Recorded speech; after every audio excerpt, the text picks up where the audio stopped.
حدیث نمبر 7۔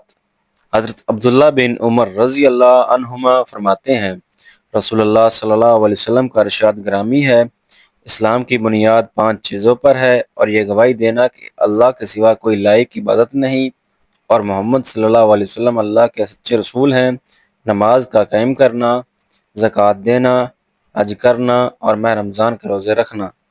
حضرت ابو ہریرہ رضی اللہ عنہ راوی ہیں، رسول اللہ صلی اللہ علیہ وسلم نے فرمایا، ایمان کی 60 اور چند شاخیں ہیں، اور حیا بھی ایمان ہی کی ایک شاخ ہے۔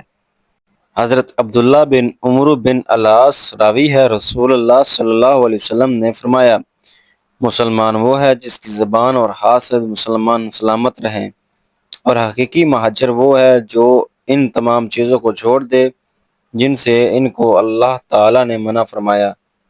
حضرت ابو موسیٰ اشعری رضی اللہ عنہ فرماتے ہیں، رسول اللہ صلی اللہ علیہ وسلم سے کہا گیا، کون مسلمان افضل ہے؟ نبی اکرم صلی اللہ علیہ وسلم نے فرمایا، جس کی زبان اور ہاتھ سے دوسرے مسلمان کو غض نہ پہنچے۔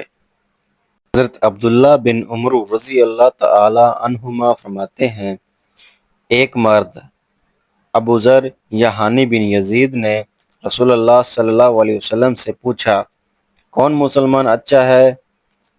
فرمایا، کھانا کھلاؤ اور جسے تم جانتے ہو یا نہیں اس کو سلام کرو۔ حضرت انس رضی اللہ تعالی عنہ راوی ہے، رسول اللہ صلی اللہ علیہ وسلم نے فرمایا، تم میں سے کوئی شخص مومن نہیں ہو سکتا حتیٰ کہ اپنے بھائی کے لیے وہی پسند کرے جو وہ اپنی ذات کے لیے پسند کرتا ہے۔